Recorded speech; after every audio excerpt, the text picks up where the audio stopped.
De volta com o Conselho Superior do Ministério Público na Lei Orgânica Nacional do MP, a Lei 8.625/93, tá? Vejam agora o artigo 15, a competência do Conselho Superior do Ministério Público. Mais uma vez, né?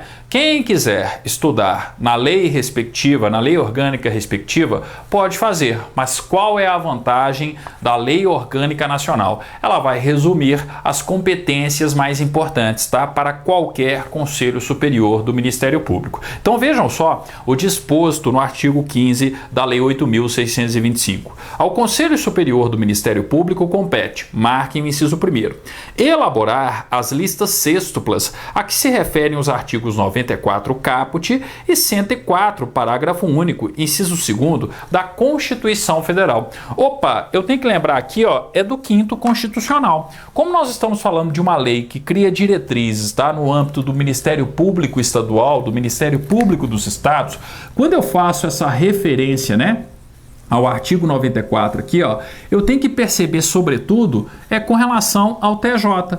Quando eu falo da composição de um TJ, não existe 5º Constitucional na composição desse TJ? Imagina o seguinte, ó, eu tenho um TJ formado por 25 desembargadores, tá? Então, um TJ pequeno aqui, formado por 25 desembargadores.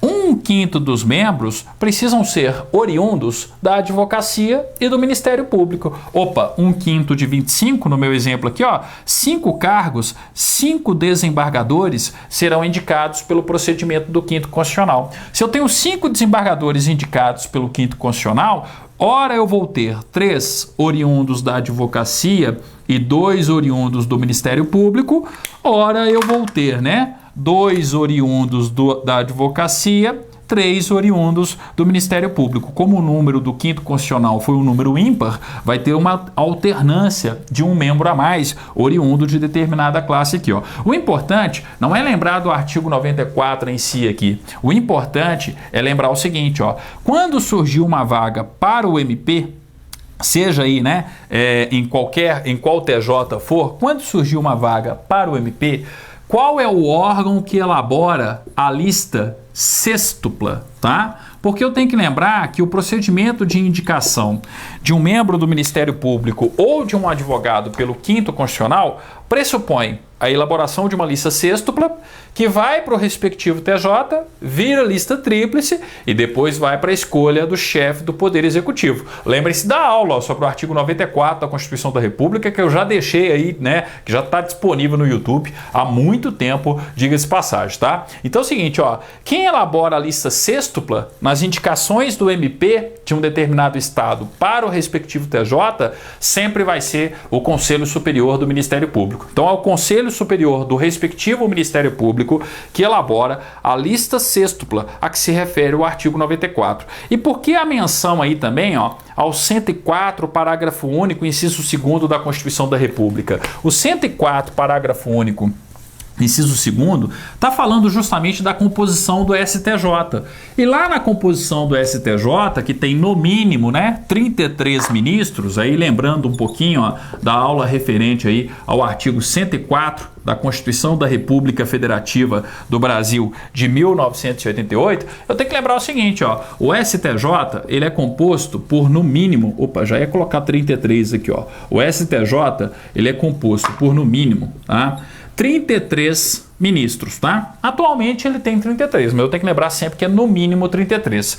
E aí eu tenho que lembrar que 1/3 dos membros são oriundos da advocacia e oriundos do Ministério Público. Se eu tenho 1/3 de 33, existem 11 vagas lá no STJ que são providas através de indicação por esse terço constitucional do STJ. Então eu tenho 11 vagas que serão divididas aí entre advocacia e Ministério Público. Ora eu vou ter, por exemplo, né, 5 ministros do STJ oriundos da advocacia, ora eu vou ter 6 ministros, oriundos do Ministério Público. Só que quando eu falo do Ministério Público aqui, ó, é sempre importante lembrar que eu vou ter um revezamento, né, uma distribuição, melhor dizendo, entre o Ministério Público Federal, o Ministério Público dos Estados e o Ministério Público do Distrito Federal e Territórios. O que é importante para a nossa aula aqui? Perceber que na composição do STJ eu posso ter membros, melhor dizendo, eu tenho membros oriundos do Ministério Público Estadual. Então, se eu estou falando de um MP, tá, que vai fazer a respectiva indicação da lista sêxtupla para um membro do Ministério Público Estadual, que será indicado ao STJ, tá? Quem que elabora essa lista sêxtupla? O Conselho Superior do Ministério Público, tá? Então, por isso, a menção também ao artigo 104, do parágrafo único, inciso 2º da Constituição da República. Falei das indicações do 5º Constitucional no respectivo TJ. Falei das indicações, tá, de membros do Ministério Público Estadual. Para o STJ, falei de uma indicação de uma lista sêxtupla porque o procedimento segue a mesma forma da indicação do 5º Constitucional. Já expliquei isso para vocês lá na Constituição da República, tá? E quem elabora a respectiva lista sêxtupla é o respectivo Conselho Superior do Ministério Público, tá? Então marquem aí o inciso 1º, lembrem-se, estudem o artigo 94 e o artigo 104 da Constituição da República, tá? Ao Conselho Superior do Ministério Público compete elaborar as listas sêxtuplas a que se refere os artigos 94, caput e 104, parágrafo único, inciso 2º da Constituição Federal. Inciso 2º. Indicar ao Procurador-Geral de Justiça, em lista tríplice, os candidatos à remoção ou promoção por merecimento. Opa, quando eu falo de remoção ou promoção por merecimento, eu tenho que seguir as regras que estão dispostas no artigo 93, inciso 2º da Constituição da República. Na promoção por merecimento, na verdade, eu tenho a votação de uma lista tríplice, com em tese aqueles 3 candidatos que merecem mais, tá? Então, o que acontece? Quem que faz essa votação? Quem que define essa lista de merecimento, essa lista tríplice de merecimento dos candidatos à promoção por merecimento ou uma remoção por merecimento? No âmbito interno de cada Ministério Público é o Conselho Superior, tá? Ó, falei de promoção, falei de remoção compulsória, colocar em disponibilidade, vitaliciar ou não, recusar a promoção por antiguidade do membro mais antigo, falei de uma atribuição sempre do Conselho Superior do Ministério Público, tá? Marquem também. Aqui eu estou falando da remoção e da promoção voluntária, tá? Seguindo aí o critério do merecimento. Eu já expliquei detalhadamente, inclusive, como funciona essa promoção por merecimento lá na aula sobre o artigo 93, inciso 2º da Constituição da República, tá? Inciso 3º. Eleger, na forma da lei orgânica, os membros do Ministério Público que integrarão a comissão de concurso de ingresso na carreira. Então eu tenho a comissão de concurso, que é um órgão, inclusive, auxiliar do respectivo MP.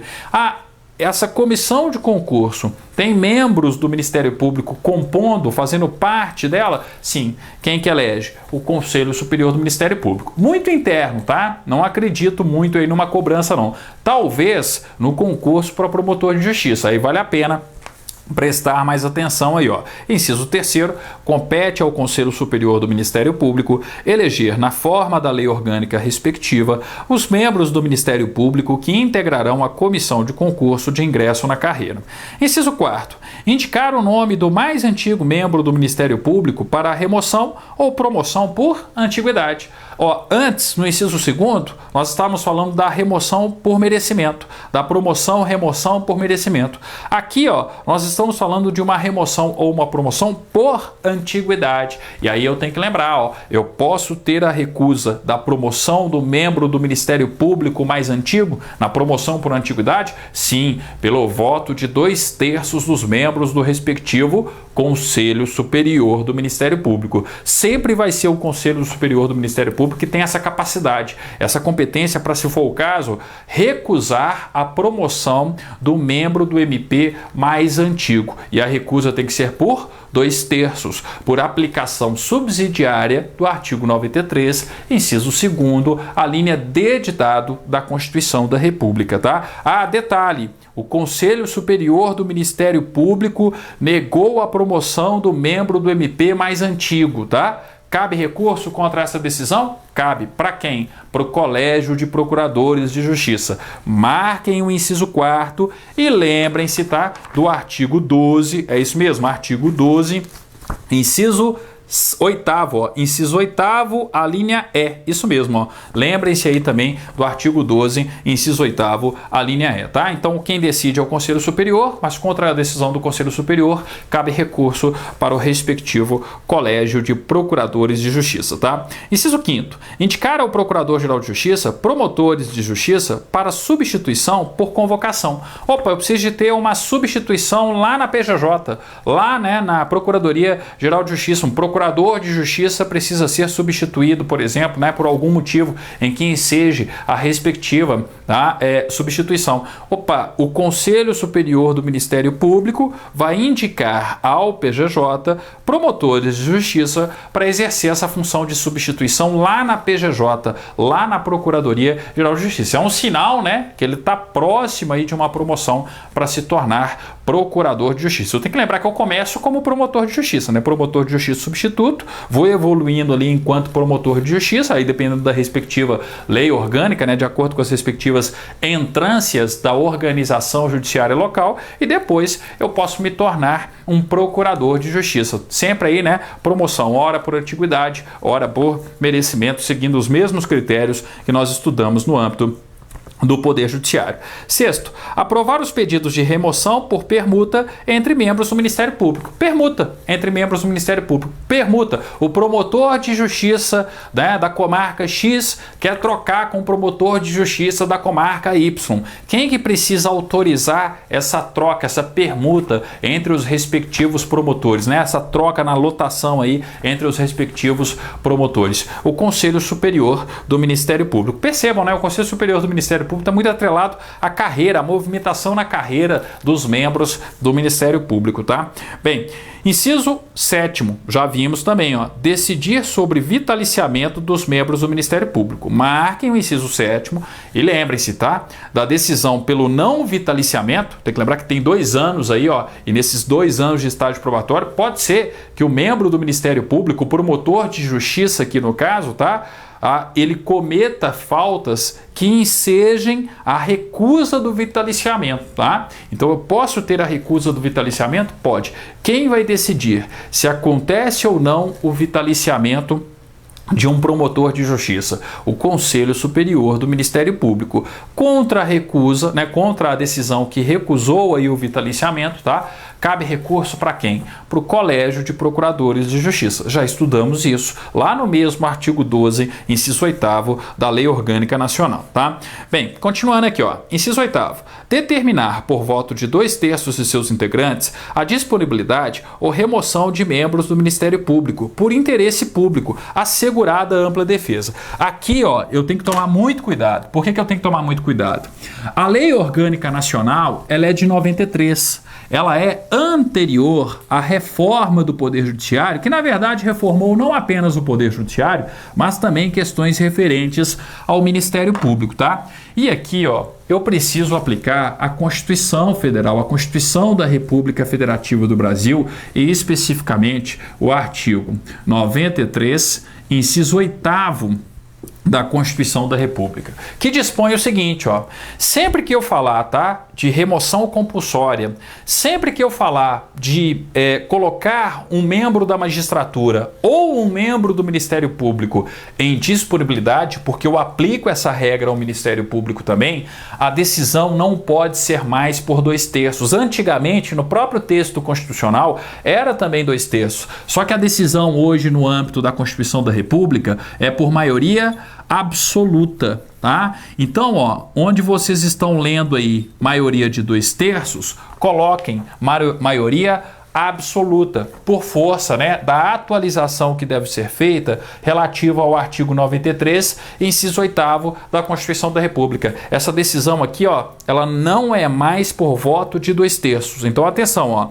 determinar por voto de 2/3 de seus integrantes a disponibilidade ou remoção compulsória, né, remoção contra a vontade do membro do Ministério Público por interesse público, assegurada a ampla defesa. Eu não posso ter mais voto de 2/3. Eu preciso ter maioria absoluta. Ah, professor, mas não é isso que está na lei. E se a minha questão for uma questão calcada na literalidade da Lei 8.625? Faça a questão por eliminação. Mas o entendimento correto é esse aqui, ó.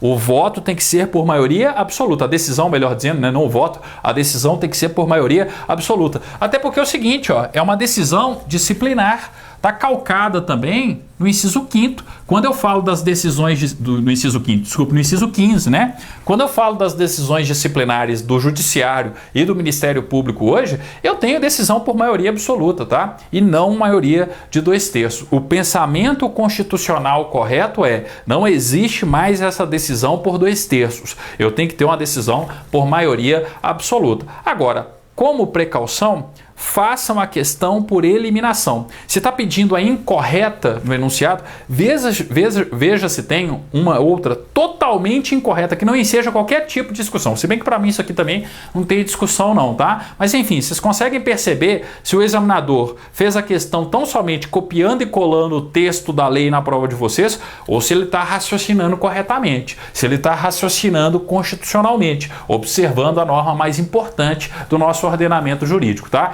Então sempre façam a questão por eliminação. E é claro, né? Se a questão colocar lá 2/3 como sendo correto, cabe recurso da questão? Claro que cabe, afinal de contas, uma questão de concurso não pode afrontar a Constituição da República, ainda mais porque a Constituição da República está presente no edital dos mais variados concursos aí, né? E um concurso para o MP não vai ser diferente, tá? Então, atenção com o inciso 8º, marquem o inciso 8º e lembre-se que, na verdade, eu estou falando de uma decisão por maioria absoluta, tá? Lembrando que o Conselho Nacional do Ministério Público também pode, tá? Tá lá no artigo 130A da Constituição, o Conselho Nacional do Ministério Público também pode aposentar compulsoriamente, remover compulsoriamente e colocar membro do Ministério Público em disponibilidade. É outra atualização que a gente tem que relembrar em termos práticos aqui.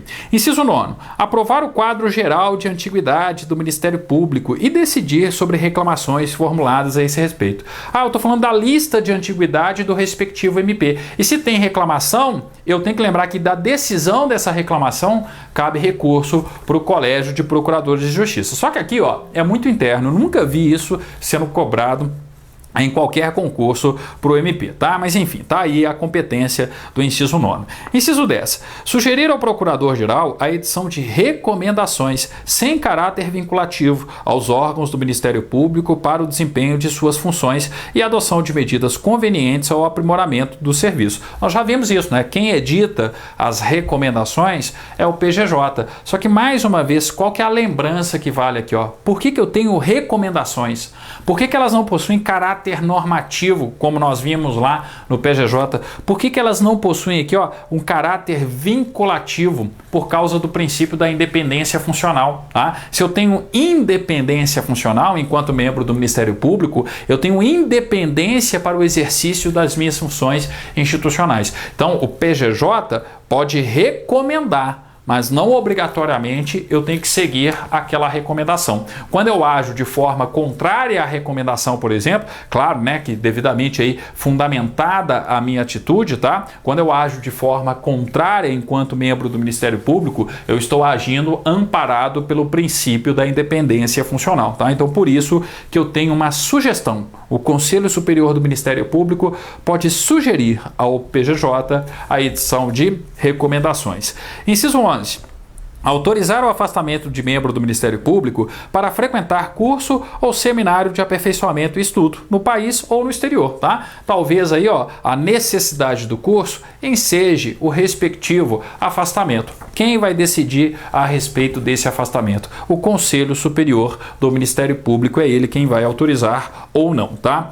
Inciso 12. Elaborar seu regimento interno, respectivo regimento interno, ainda bem que ele não é cobrado, né, na grande totalidade dos concursos, tá? E inciso 13, exercer outras atribuições previstas em lei, na respectiva lei orgânica, a lei complementar que vai organizar o respectivo Ministério Público. Parágrafos do artigo 15, vejam só.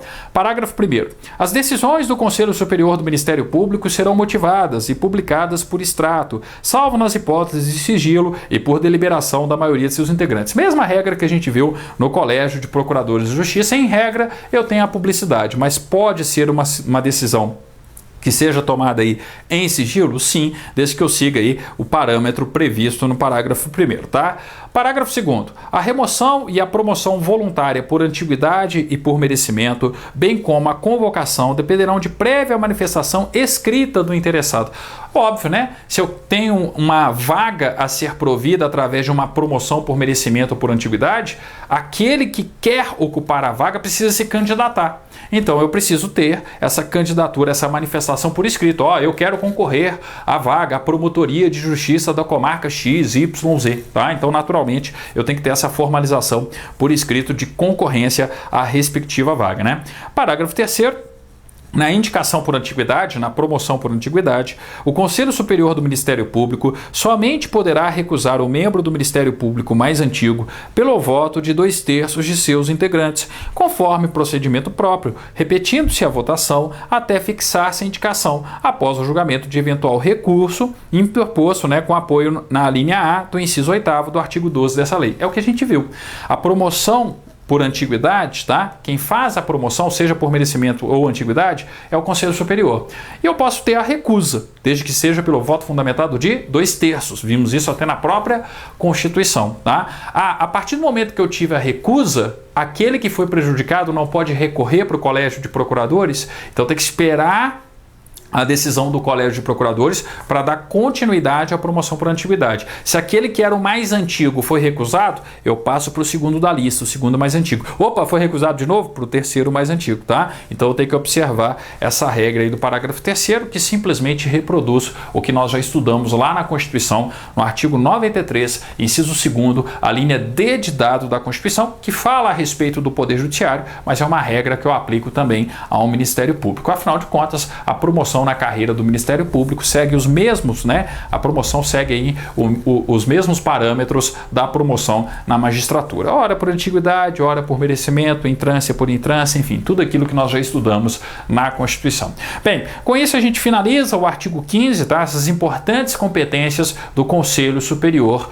do Ministério Público, tá? Na minha opinião, basta estudar na Lei Orgânica Nacional, porque é claro que uma lei orgânica específica pode trazer algo a mais, tá? Mas a maioria das vezes o examinador cobra o que está aqui. Então é sempre importante estudar as competências, ainda mais se você não tem tempo, tá? Através da Lei Orgânica Nacional. É muito difícil o examinador cobrar algo que esteja fora aí da Lei Orgânica Nacional. Bem, no nosso próximo encontro, Corregedoria Geral do Ministério Público. Vamos falar do Corregedor Geral do MP, e todo corregedor exerce sempre as mesmas funções, Fiscalizar e orientação, tá? Então eu tenho funções de fiscalização e funções de orientação no âmbito do respectivo MP. Obrigado, até o nosso próximo encontro então, dando continuidade à Lei 8.625/93.